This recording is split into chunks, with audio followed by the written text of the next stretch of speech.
नाज़रीन अस्सलाम वालेकुम। नाज़रीन यूँ तो पाकिस्तान में बहुत अहम हमें डेवलपमेंट नज़र आती हैं। अगर आप नज़र दौड़ाएँ, आज पाकिस्तान के आर्मी चीफ जो हैं वो कोयटा में एक दिन पहले कोयटा पहुँचे। हज़ारा कम्युनिटी के जो ख़ानदान हैं सोगवान, उनसे इजहार यकजहती करने के लिए। और वहाँ आर्मी चीफ की स्टेटमेंट सामने आई कि बलूचिस्तान पाकिस्तान का मुस्तकबिल है, उसका हर कीमत पे यहाँ दिफा किया जाएगा।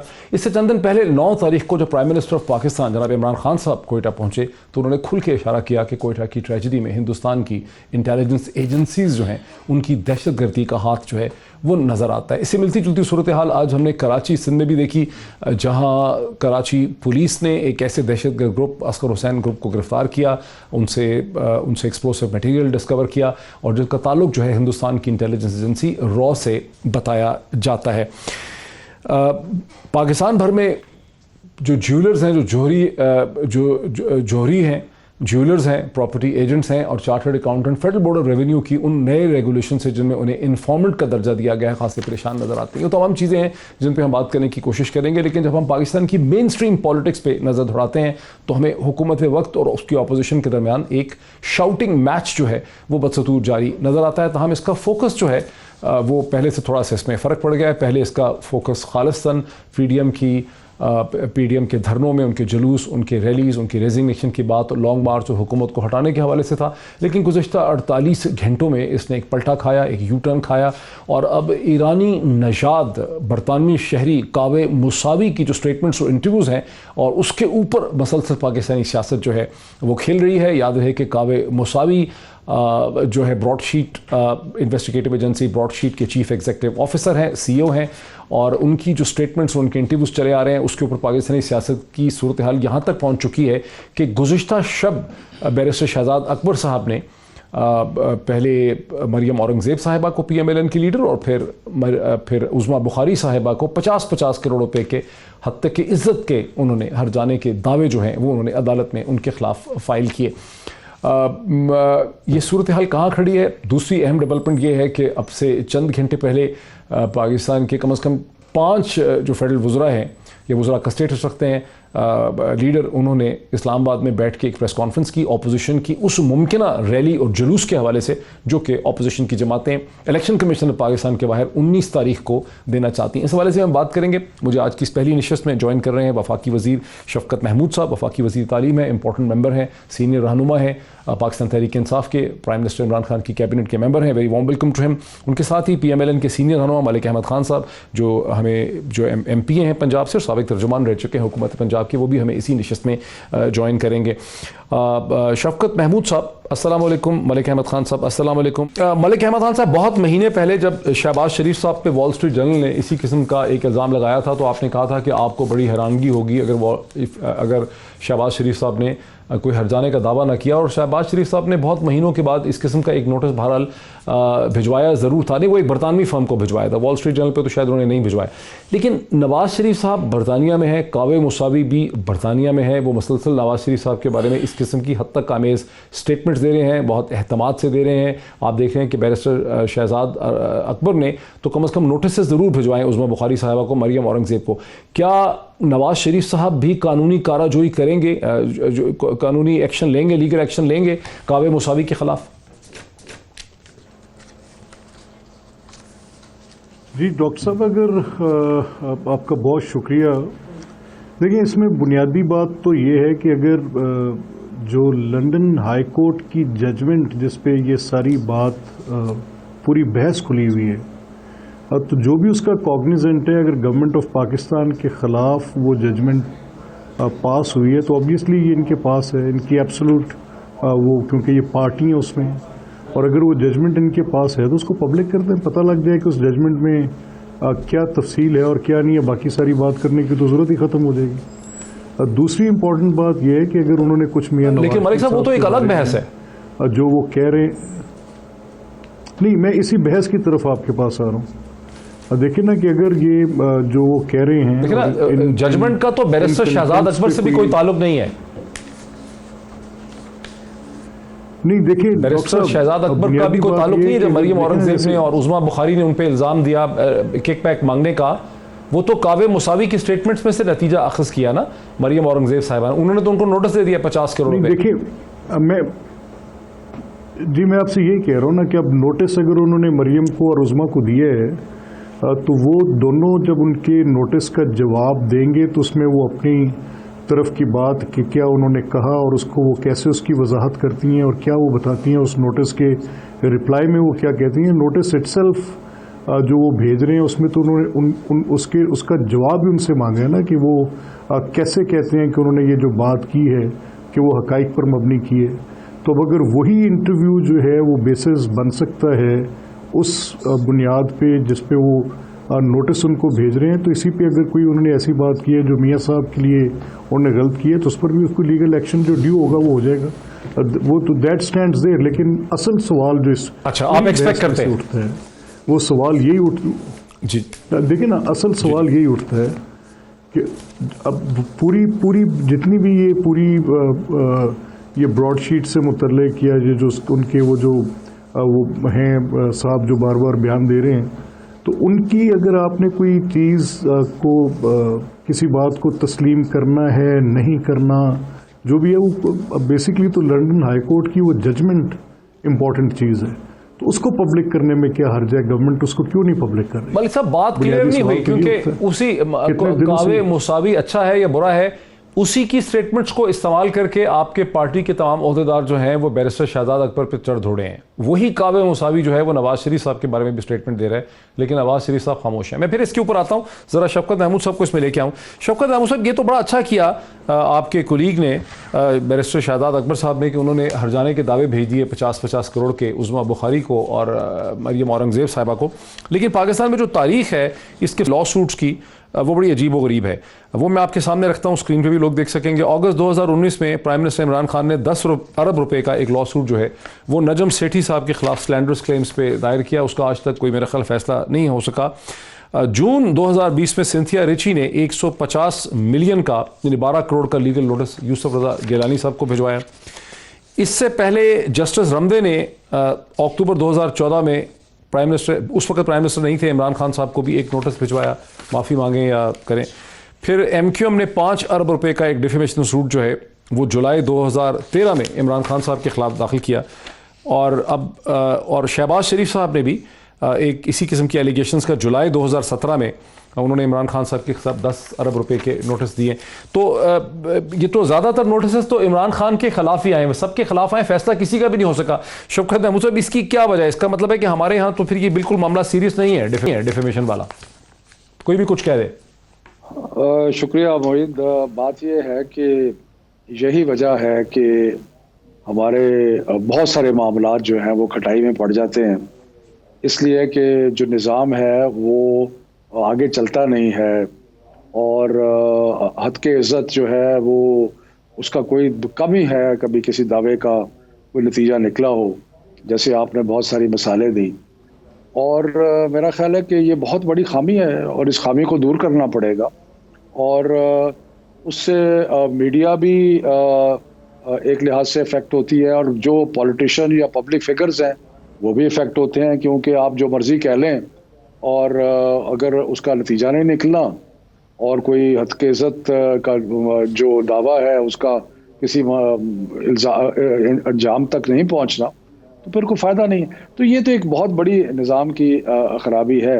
लेकिन इसमें तो कोई शक नहीं है कि जब मुशर्रफ ने इनको हायर किया, ये जो ब्रॉडशीट कंपनी थी, तो ये उन्हीं के खिलाफ किया था जो उससे मान रहे थे। जब ब्रॉडशीट को जब उन्होंने हायर किया था तो या पीपल्स पार्टी रही थी ताकत में या PMLN रही थी। और उन दिनों में मुझे याद है कि बच्चे बच्चे की ज़बान पर दोनों जमातों की लीडरशिप की करप्शन ज़बान ज़द-ए-आम थी, तो इसलिए उनको हायर किया गया। फिर वो ये कहता है कि 2000 ग़ालिबन 2 की बात है या आखिरी दिन 2001 के कि जब नवाज शरीफ साहब जनाब तशरीफ़ ले गए एक डील करके सऊदी अरब, तो सारे जो कार्रवाई थी रुक गई। इसी तरह 2008 में वो कहता है कि पीपल्स पार्टी के ज़माने में भी कई चीज़ें थी जो आगे बढ़ सकती थी जो नहीं बढ़ी। सो मकसद ये है कि ये सारी चीज़ें एक मजबूरी तौर पे हमारी अशराफिया, सियासी अशराफिया ख़ास तौर पे, उस पर एक बहुत बड़ा धब्बा और हर्फ है। कि कितने अफसोस की बात है कि अगर हम बजाय किसी और चीज़ को डिस्कस करने के हम हुक्मरानों की और अशराफिया की करप्शन जो है उसी पे हमारा हदफ रहता है, इसलिए कि एक गरीब मुल्क के साथ जो हाथ हुआ है उसको इग्नोर तो नहीं किया जा सकता।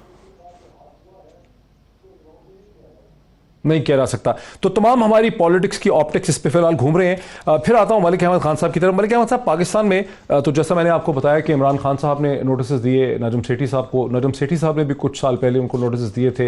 रमदे साहब ने इमरान खान साहब को नोटिस दिए और बहुत से लोगों ने एक दूसरे को दिए। उसका कोई नतीजा जो है वो नहीं निकल सका। लेकिन एक मुल्क जहां पाकिस्तानियों ने नोटिस दे के नतीजा निकाला है वो है बरतानिया। वही बरतानिया पर इस वक्त नवाज शरीफ साहब जो है वो मुकीम है और वहीं पर काबे मुसावी भी मुकीम है।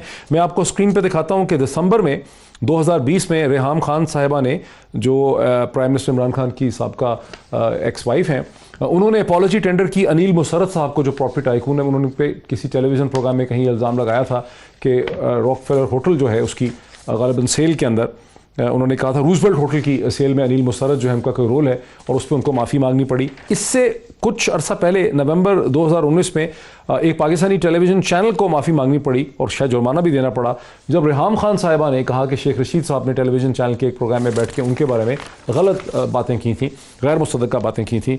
और इसी तरह अब से कुछ दिन पहले ही दिसंबर 2020 में हिंदुस्तान का जो टेलीविज़न चैनल है रिपब्लिक टीवी, अर्नब गोस्वामी का, वो उनको भी एक ऑफकॉम ने इसी हिसाब से खासा बड़ा जुर्माना किया।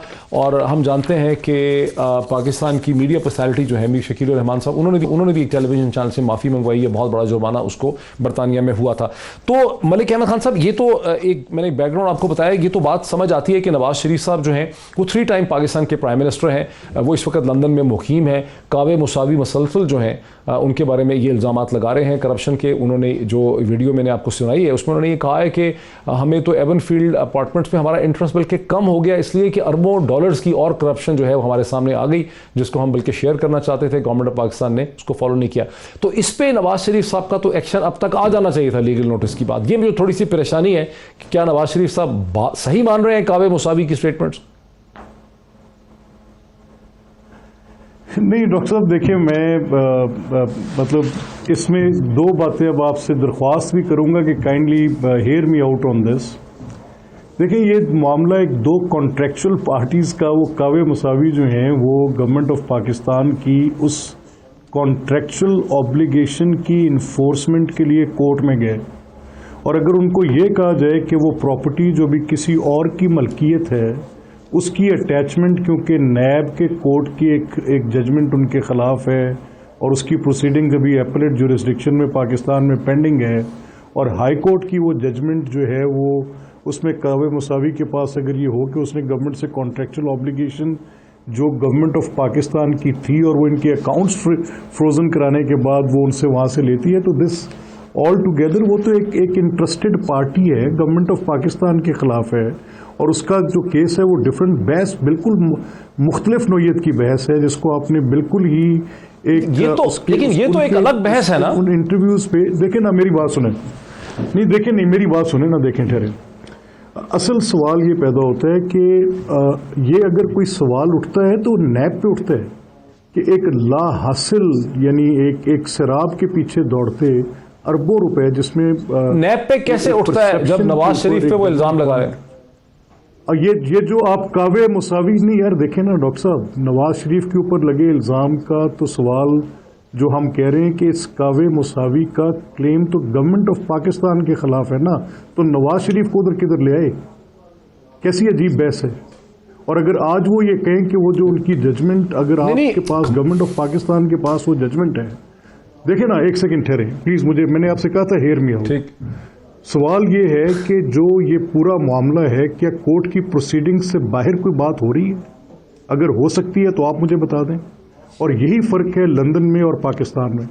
मैं आप आज यहाँ पर बीसियों कम से कम शहजाद अकबर पे जो इल्जाम लगाए हैं वो कावे मुसावी की स्टेटमेंट से ही आती हैं। देखे ना, उनका अदालत से ताल्लुक नहीं है। देखे ना, शहजाद अकबर पर लगे, शहजाद अकबर पर लगे, वो तो कह रहा है 2018 में मुलाकात पर, नहीं शहजाद, शहजाद अकबर पर लगे बयानात, शहजाद अकबर या तो आप कह दें कि मरियम औरंगजेब ने और उस्मा बुखारी ने बड़ी ज्यादती की है, उनको माफी मांगनी चाहिए, फिर आप ये सजेस्ट करेंगे कि मरियम औरंगजेब साहिबा को, उस्मा बुखारी को फौरी तौर पे माफी मांग लेनी चाहिए?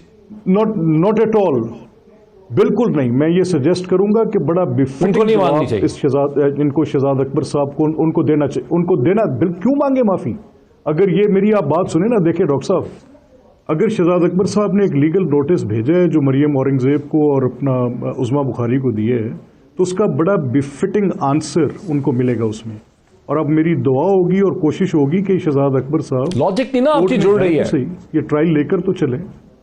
नहीं देखिए ना मेरी बात, नहीं लॉजिक जोड़ने दोनों आर्गुमेंट्स के दरमियान को लॉजिक की कनेक्शन तो उसके लिए नहीं देखिए ना, बात सुने ना, तो दोनों आर्गुमेंट्स में लॉजिक और कनेक्शन यही है कि आप मेरी इस बात को इस पैराए में रख के पहले देखें जिसमें मैं आपसे दरख्वास्त कर रहा हूँ।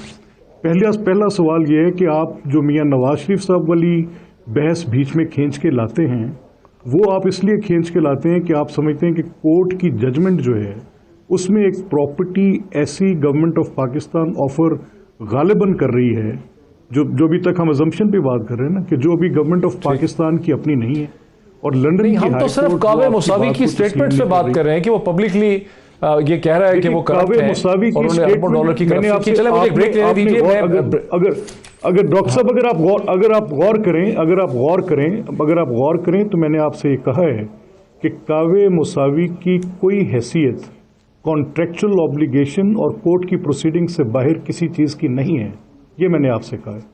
और अगर मरियम औरंगजेब को और इसलिए नवाज शरीफ साहब उसका जवाब देंगे।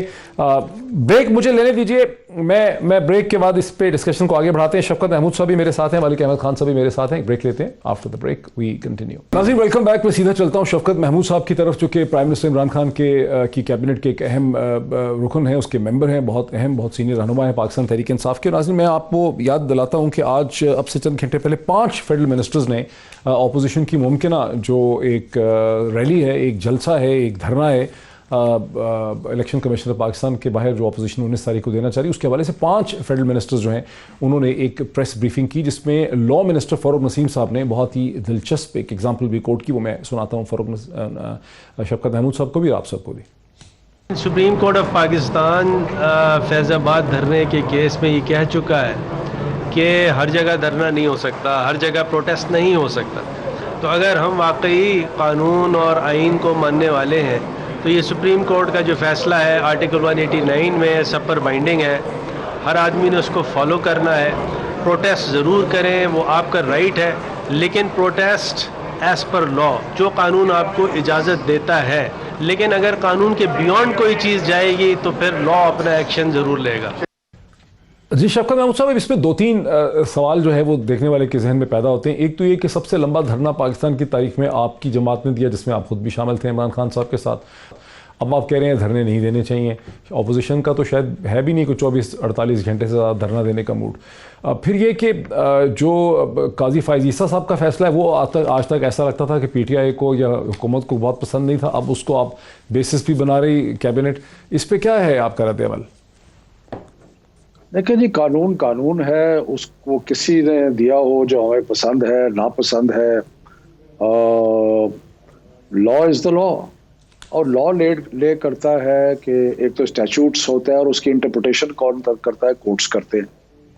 अब आपकी जो बात है, मैं उससे तो अग्री नहीं करता इस मंतक से कि क्योंकि काजी फायज़ ईसा ने उस जजमेंट को दिया है इसलिए वो, और क्योंकि काजी फायज़ ईसा हमारे खिलाफ या हमारे प्राइम मिनिस्टर के खिलाफ उन्होंने कुछ दरखास्तें भी दी हैं या कोई बयानात दिए हैं, तो और क्योंकि आम तासुर ये है कि वो हमारे खिलाफ हैं, तो इसका मतलब है कि हम उनका फैसला ना माने। तो मेरा ख्याल पिक एंड चूज तो कोई नहीं कर सकता, और हमने तो इसको ट्रीट करना है एज फैसला of the supreme court of Pakistan.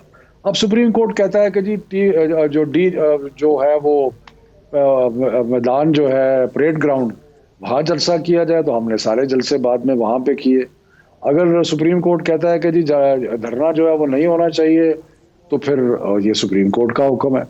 सो मतलब कि इसमें मुझे इसलिए थोड़ी सी समझ नहीं आ रही सवाल की कि law of the land interpreted by the supreme court उसको हमने फॉलो करना है। अच्छा, मैं ठीक है, चले मलिक अहमद खान साहब, मैं आपको एक और शॉर्ट सुनाता हूँ डिफरेंट नेचर का। वो ये है कि आप जो पीडीएम धरना देने चली है इलेक्शन कमीशन ऑफ पाकिस्तान के बाहर, उसमें आपके साथ पाकिस्तान पीपल्स पार्टी भी है। पाकिस्तान पीपल्स पार्टी आपकी हलीफ है, आपकी पार्टनर है इस पूरे प्रोसेस में। लेकिन साबिक सदर जनाब आसिफ अली जरदारी साहब क्या कहते रहे नवाज शरीफ साहब के हवाले से। अच्छा मलिक अहमद खान साहब, ज़ाहिर है इस किस्म की बातचीत पहले भी होती रही मीडिया में। ये जो इस वक्त पोजीशन लिया आसिफ अली जरदारी साहब ने 2017-18 वगैरह में, और अब वो ज़ाहिर है आपके साथ हैं, इससे फ़र्क नहीं पड़ता पाकिस्तानी पॉलिटिक्स में? थोड़ा ये जो स्टेटमेंट्स होती हैं सियासतदानों की, इनकी अहमियत नहीं होती है, इनको भुला देना चाहिए, ये सिर्फ चंद दिनों या चंद हफ्ते की इनकी अहमियत होती है, ये ही मौक़िफ़ लेंगे? आई एम श्योर आप हमें बता सकेंगे। नहीं डॉक्टर साहब, मेरा मौक़िफ़ थोड़ा सा मुख्तलिफ है ज़रा। मेरा मौक़िफ़ ये है कि आपके, क्योंकि एक जो आपने शफकत साहब, मैं दोनों पर आपकी इजाज़त से सिर्फ एक एक जुमला कहना चाहूँगा, ज़्यादा बात नहीं करूँगा।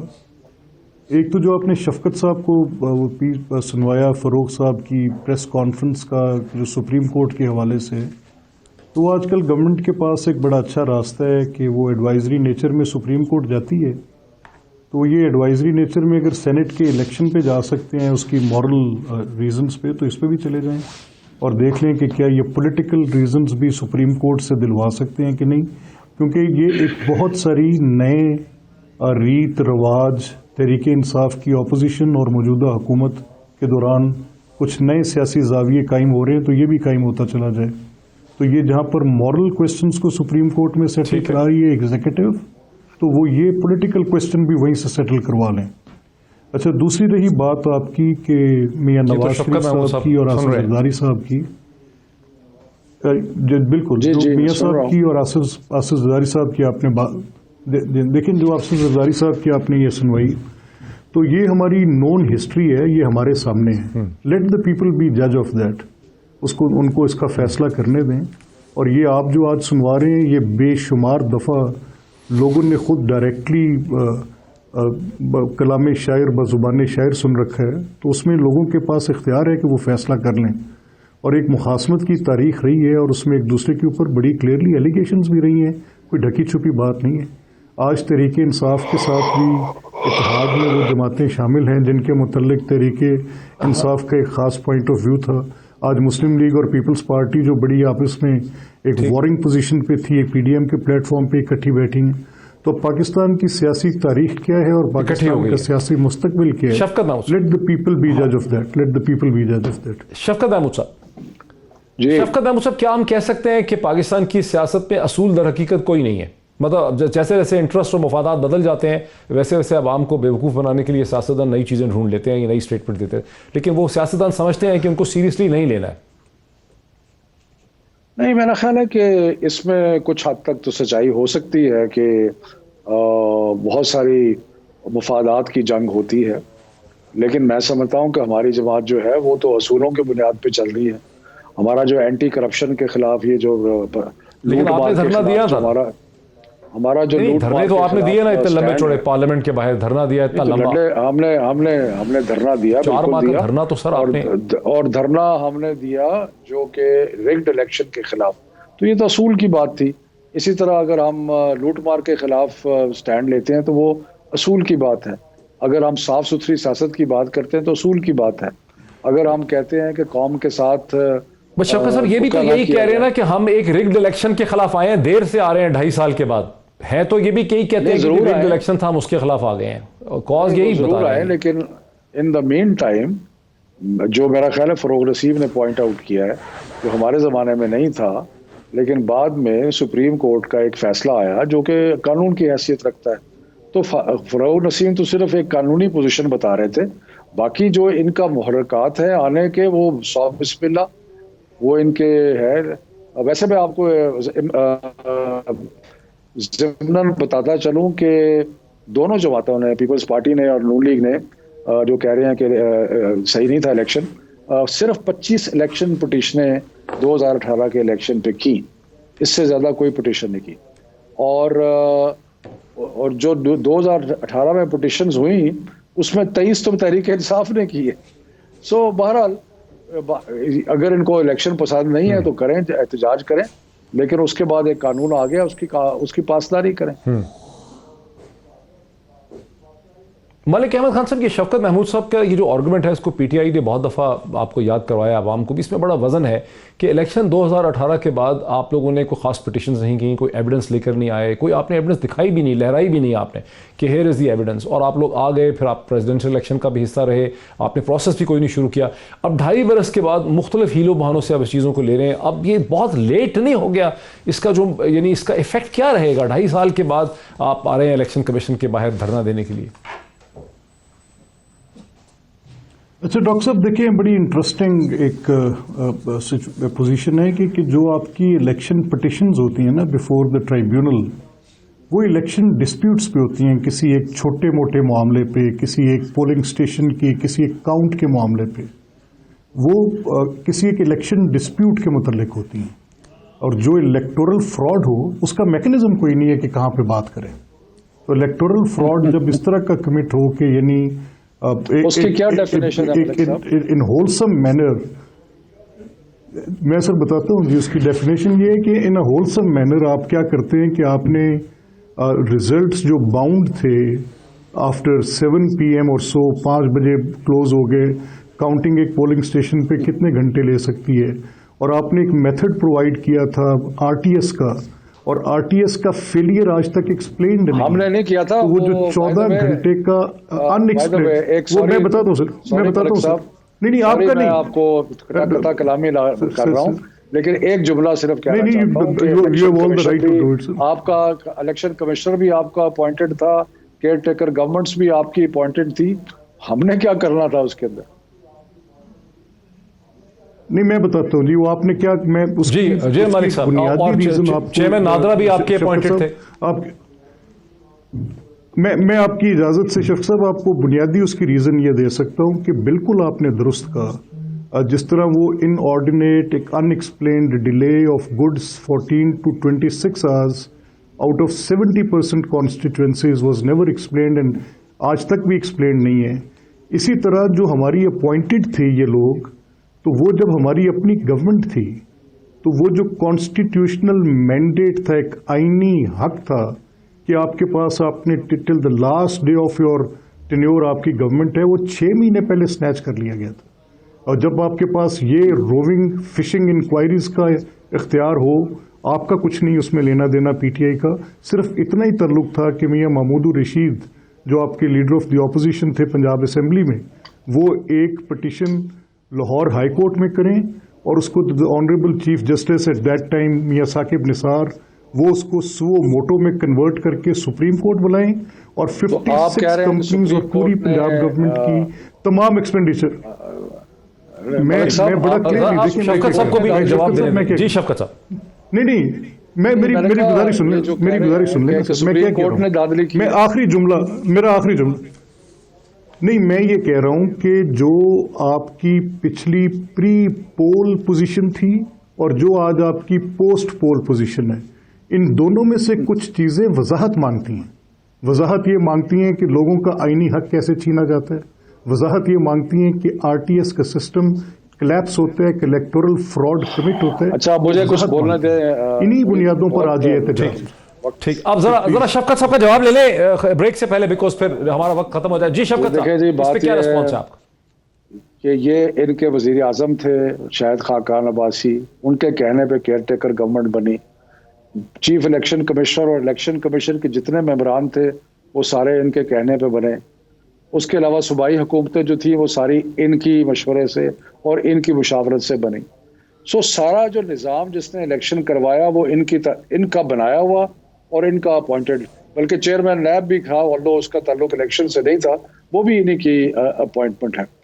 जो हमने 2013 में एहतजाज किया, हमने कहा 4 हल्के खोलो, 4 हल्के खुले और उसमें आपको धांधली नजर आई और वो चारों के चारों इलेक्शन ओवरटर्न हुए। अगर आप उस वक़्त की नासरुल मुल्क साहब की जो रिपोर्ट पढ़ें तो इतनी बेतहाशा उन्होंने बदनुमानियाँ गिनाई 2013 के इलेक्शन में, और फिर उन्होंने कहा कि अगर मैं अब इलेक्शन को ओवरटर्न करता हूँ तो बहुत खलबली मचेगी, इसलिए मैं उसको ओवरटर्न नहीं करता। तो मकसद ये है कि हमने तो जो तहरीक चलाई उसके पीछे हम एविडेंस निकली, उसके पीछे फैसले आए कोर्ट्स के जो जिससे जाहिर हुआ कि बेशुमार जो है वो करप्शन हुई।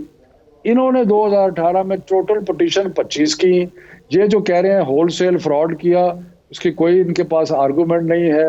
सारा निज़ाम इनका अपना बनाया हुआ था। उसके बाद फिर भी इनको नाराजगी, हमारा तो निज़ाम से कोई ताल्लुक ही नहीं था।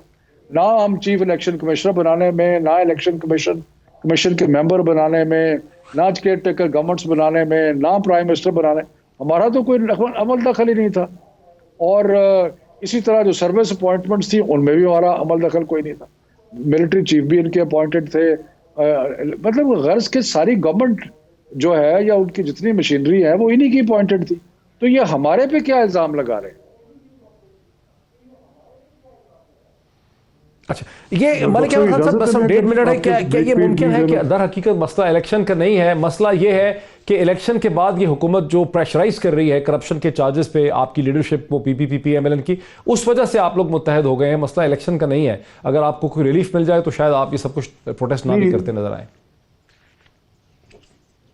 देखिए, इस पे कोई कमेंट करने से पहले मैं यही कह रहा हूं कि अगर अपॉइंटमेंट्स ऑफ समबडी, जो किसी की भी कोई तैनाती है, वो ये तय नहीं कर देती कि अगर वो मैंने की है तो वो गलत नहीं करेगा। हम कह रहे हैं कि अगर जो गलती की हम निशानदेही कर रहे हैं उसकी वजाहत तो आज की हुकूमत के जिम्मे थी ना कि वो आती, तो वजाहत आज तक नहीं आ रही। यानी अगर मैं ये कह रहा हूँ कि इलेक्टोरल सिस्टम जो इलेक्टोरल फ्रॉड कमिट हुआ है, तो इसका डिनाइल भी तो नहीं है ना कि वो आप उस डिले को एक्सप्लेन कर दें कि क्या था, वो आज तक एक्सप्लेन नहीं है। एनीवेज, चेयरमैन नैब के हवाले से कहा कि वो अकाउंटेबिलिटी नहीं है, वो प्रोसिक्यूशन नहीं है, प्रोसिक्यूशन है सर। That's a prosecution. हमने इलेक्शन करवाया। Last comment. नहीं, देखिए, हमने इलेक्शन करवाया। हम तो आप कहते हैं कि खोलें, रिकॉर्ड लाएं, पिटीशन करें, जिस तरह हमने की थी, साबित करें कि करप्शन अपना इलेक्शन जो है धांधली हुई है। सो बिस्मिल्लाह, एक देने का जो है वो एविडेंस नहीं है और सिर्फ एक सियासी चाल है। असल बात यह है कि वो नून लीग के लिए ऑपोजिशन में रहना बहुत मुश्किल है। और फजलुर रहमान तो पिछले 20-25-30 साल में शायद पहली दफ़ा ताकत उनके पास नहीं है और दाना पानी बंद है, तो इसलिए फिर वो इन सब को घसीट रहे हैं। कुछ भी नहीं होगा, इंशाल्लाह हुकूमत अपना वक्त पूरा करेगी और अगले इलेक्शन में फिर हम इनको शिकस्त देंगे।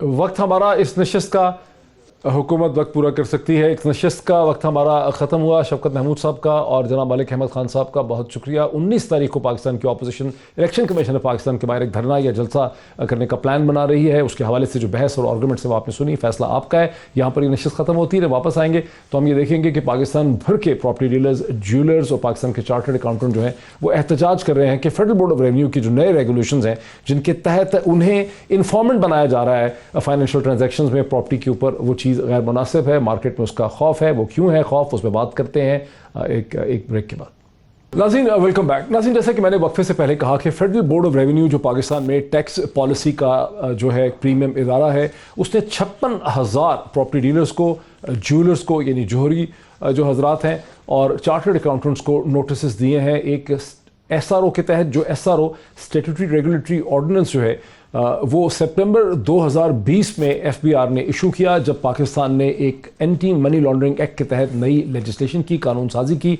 FATF की रिक्वायरमेंट को पूरा करने के लिए। ये जो SRO है, इसके तहत जो जोहरी हजरात हैं, जो ज्वेलर्स हैं, जो प्रॉपर्टी डीलर्स हैं, जो चार्टर्ड अकाउंटेंट्स हैं, उनको आइडेंटिफाई किया गया है as designated non financial business professionals, यानी ये नॉन फाइनेंशियल ट्रांजैक्शन करने वाले बिजनेस प्रोफेशनल्स हैं।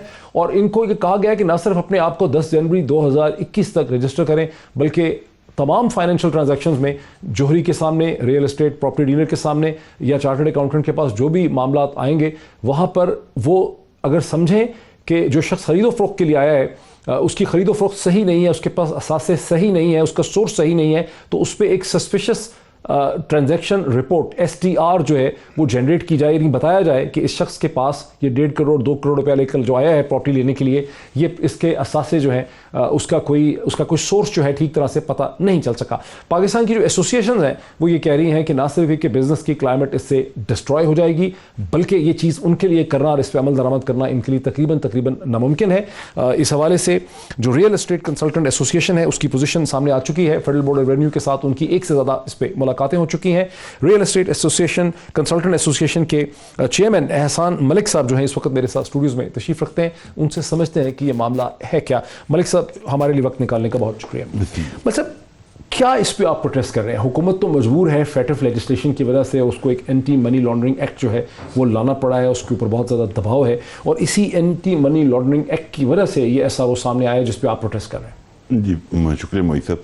सबसे पहले सर थोड़ा सा आपको इसका बैकग्राउंड बताऊं। ये जो फेटफ के एशिया पैसिफिक का डेलीगेशन आया, उनसे भी हमारी मीटिंग हुई, हमने उनको भी अपनी रिजर्वेशन से आगाह किया।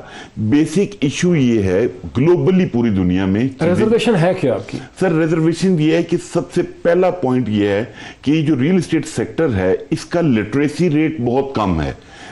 लोग ये कहते हैं फेटफ की यहाँ पे ग्रास रूट लेवल पे एक्सेस है, उनके पास तमाम इंफॉर्मेशन ऑलरेडी अवेलेबल हैं, उन्होंने इसीलिए पाकिस्तान को टाइटन अप करने के लिए चीजें करवा रहा है उनसे जबरदस्ती। मैंने आज भी हमारी मुलाकात हुई डॉक्टर वकार मसूद जो SA2PM हैं ऑन रेवेन्यू और DG I&I हैं जो DNFBP को डील कर रहे हैं, बशीरुल्लाह खान मरवत साहब वो थे, और सेक्रेटरी फेटफ IR थे मोहम्मद वकास हनीफ साहब। हम आज उनको भी इस बात पे कन्विंस कर रहे थे कि आप इस सेक्टर को देखें कि इसका लिटरेसी रेट कम है। यहाँ का आदमी जो रियल एस्टेट को डील कर रहा है वो आपके लिए एक STR जनरेट करने की पोजीशन में नहीं है। आप क्या कह रहे हैं कि ज्वेलर और चार्टर्ड अकाउंटेंट तो STR जनरेट कर सकते होंगे, लेकिन रियल एस्टेट वाले जो प्रॉपर्टी एजेंट है वो नहीं कर सकते? सर ज्वेलर्स का मुझे आइडिया नहीं है, चार्टर्ड अकाउंटेंट तो कर सकता है, ठीक है, मतलब उसकी एजुकेशन ऐसी है। आपको इस पे एतराज नहीं है कि सस्पिशियस ट्रांजैक्शन रिपोर्ट आपको जनरेट करने के लिए कहा जा रहा है, जहां पर आपके जो कस्टमर है जो आपके पास आता है कहता है मैंने प्लॉट खरीदना है 1.5 करोड़ का 2 करोड़ का, आप उसके बारे में जज बन गए हैं, वो जो उसके साथ आपके ताल्लुकात खराब होंगे, वो भी तो एक खौफ का एलिमेंट है ना सर। कि लो आपका जो क्लाइंट है, क्लाइंट आपके पास आते हुए भी घबराएगा। सर वो तो सेकंड फेज है ना। पहली चीज तो ये है कि हमारे लोग वो इनिशियली जनरेट ही नहीं कर सकते। सेकंड स्टेप ये है जब ये मार्केट में मतलब पब्लिकली ये लोगों को पता चलेगा कि एक रियल एस्टेट एजेंट ने आगे FMU को एक रिपोर्ट जनरेट, FMU क्या है? फाइनेंशियल मॉनिटरिंग यूनिट, जो कि फाइनेंस मिनिस्ट्री के अंडर काम करेगा। ठीक। अभी हम ये चाह रहे हैं कि आप इसको अगर करना चाह रहे हैं, फेटफ का प्रेशर है, हम आपके साथ कोऑपरेट करने को तैयार हैं, लेकिन गवर्नमेंट का प्रेशर FBR पे है और FBR इसको इंप्लीमेंट करना चाह रहा है इमीडिएटली। उन्होंने पहले नोटिस, इसमें प्रॉब्लम ये जो पहले फाइलर हैं उनको इमीडिएटली इन्होंने नोटिस सर्व कर दिए। ये जो 56,000 नोटिस सर्व किए हैं इसमें से कितने प्रॉपर्टी डीलर होंगे पाकिस्तान में? सर अप्रोक्सीमेटली जो मेरे नॉलेज के मुताबिक है और जो आज हमने डिस्कशन की है वो को तकरीबन 26 से 30,000 के दरमियान का फिगर आ रहा है, जो कि फाइलर लोग हैं जो इनके पास रजिस्टर्ड हैं, जिनको इन्होंने नोटिस सर्व कर दिए और 11 तारीख की लास्ट डेट दी थी। मैंने FBR में पूछा था, वो कहते हैं हम तो दर हकीकत इनको फोर्स कर रहे हैं कि ये टैक्स के लिए रजिस्टर करें। सर टैक्स का इशू नहीं है इसमें, ये मैं अब कैटेगोरिकली मैं इस पे बड़ा क्लियर हो गया हूं आज बात के बाद। टैक्स का इशू नहीं है, इशू फेटफ है। इन्होंने वहां पे कंप्लाइंस देनी है ताकि मार्च मिड में जो मीटिंग है फेटफ की उसके अंदर ये कंप्लाइंस शो कर सकें कि हमने इसको इंप्लीमेंटिंग फेज में ले गए हैं। हम इनको इस चीज पे कन्विंस कर रहे हैं कि आप इसको ऐसे इंप्लीमेंट करें जिससे मार्केट डैमेज ना हो। एक तरफ हमारे प्राइम मिनिस्टर साहब आगे टीवी पे कहते हैं मैं कंस्ट्रक्शन पैकेज एमनेस्टी स्कीम को एनहांस कर रहा हूं, दूसरी तरफ से आप दिसंबर 2021 तक और साथ पैरेलल आप FBR के नोटिस चला रहे हैं। ठीक। एक चीज ऑलरेडी ये चीज लोगों को पता है कि FBR से हमारे फ्रेंडली ताल्लुकात नहीं हैं, लोग इतना फ्रेंडली यूजर नहीं है FBR का। लोग FBR से किसी के फ्रेंडली ताल्लुकात हैं वैसे पाकिस्तान में क्या? सर बड़े लोगों के शायद होंगे, शायद वो कंफर्टेबल होते होंगे, आम आदमी तभी तो सर हमारे फाइलर नहीं बनते, क्योंकि लोग यहाँ पे एक लॉयर हायर करना आसान समझते हैं। लेकिन उसकी वजह तो ये हो सकती है ना कि जो टैक्स डिपार्टमेंट है वो ज़ाहिर टैक्सेस मांगता है, असेसमेंट करता है, उससे किसी के भी ताल्लुकात अच्छे नहीं होंगे। सर आप दुनिया की तरह टैक्सेस लें, लेकिन फिर लोग कहते हैं उसके बदले में हमें मिलता क्या है? नोटिस, सर्व होते हैं, लेकिन वो दराज में ही पड़े रहते हैं। उसके बाद एकदम शोकाज आता है और आपको पेनल्टीज ठुक जाती हैं और फिर वो केस चलते हैं और आप चक्कर लगाते रहते हैं। आपका मतलब है कि नोटिस मिलने के बाद उसका जवाब देने का वेट नहीं करता है एफबीआर? नहीं, जवाब तो तब मिलेगा जब नोटिस मुझे पहुंचेगा। नोटिस इशू होता है बट वो उस क्लर्क या बाबू की टेबल में ही पड़ा रहता है और शो काज मुझे जरूर मिल जाता है कि जी अब आप आ जाएं, वकील को लेके आ जाएं या हमें एंगेज कर लें। ठीक है, तो ये एक चीज़ है जिसको, लेकिन जो प्राइम मिनिस्टर ने एमनेस्टी स्कीम दी है उसमें तो ये कहा गया है कि दिसंबर 2021 तक जो बिल्डर प्लॉट लेके घर बना लेगा, ये बिल्डिंग बना लेगा, उससे उसके असासों के बारे में या सोर्स ऑफ इनकम के बारे में असासा कहाँ से आया था नहीं पूछा जाएगा। क्या मैं सही समझ रहा हूँ? आप सही समझ रहे हैं। तो फिर एफबीआर जो है उसको नहीं मान रहा। सर एफबीआर तो उसको मान रहा है, लेकिन अगेन आपने जो बात एफबीआर आपको कह रहा है कि एसटीआर आप जनरेट करें, सस्पिशियस ट्रांजैक्शन रिपोर्ट जनरेट करें, वो कैसे जनरेट? यही तो हम उनको कन्विंस कर रहे हैं कि ये दो पैरेलल चीजें नहीं चल सकती हैं। या तो आप उस साइड को बंद करें या इस साइड को करें। आपको मजबूरन इस चीज को बंद करना है। आफ्टर लॉन्ग टाइम 2 साल के बाद इस गवर्नमेंट में पहली दफा इकोनॉमिक एक्टिविटी स्टार्ट हुई है, वो भी इस वजह से कि इसमें दोनों चीजें हैं। प्राइम मिनिस्टर की एमनेस्टी में जो घर खरीदते हैं वो भी इसमें कवर होते हैं और जो प्लॉट खरीदते हैं घर बनाने के लिए वो भी कवर होते हैं। नहीं, उसमें भी सर एक इशू है, वो बिल्डर्स एंड डेवलपर, उसमें भी एक लकूना है कि जिसने भी वो एमनेस्टी अवेल करनी है he has to go on the FBR website और सबसे पहले उसको अपने आप को एफबीआर में रजिस्टर करना है। तभी तो किस चीज के लिए? कि मैं घर बनाने लगा, कि मैं घर, मेरे पास जो पैसे हैं वो उससे मैंने जो एमनेस्टी लेनी है, जो घर परचेज करना है, उसके पैसे मुझे एफबीआर के नोटिस में लेकर आने हैं और फिर मैं उसको करूंगा। तो इसका मतलब है कि अगर किसी ने एफबीआर की साइट पे ये अपने आप को रजिस्टर किया है तो वो आपको बता सकेगा कि मैंने तो एफबीआर से एमनेस्टी के लिए अप्लाई कर रखा है। बिल्कुल अप्लाई कर रखा है। तो फिर तो मसला ही खत्म हो गया सर। लेकिन जो फेटफ की रिक्वायरमेंट है वो ये है, जैसे हमारे बैंक्स में केवाईसी होती है, नो योर कस्टमर, कि आपके ऑफिस में कोई भी वॉक इन कस्टमर आता है, आप उससे पूछें कि आप ये जो प्रॉपर्टी परचेज कर रहे हैं इसके फंड्स आपके पास कहां से आए हैं। अब एक रियल्टर कैसे किसी क्लाइंट कर सकेगा? वक्त हमारा खत्म हुआ। नाज़रीन, आपने ये देखा कि पाकिस्तान भर की जो एसोसिएशंस हैं, प्रॉपर्टी डीलर्स की, चार्टर्ड अकाउंटेंट्स की और जो ज्वेलर्स हैं, वो इस मामले में परेशान है कि उनके पास ये कैपेसिटी नहीं है कि वो इस किस्म की सस्पिशियस ट्रांजैक्शन रिपोर्ट जो है एफबीआर के लिए जनरेट कर सकें।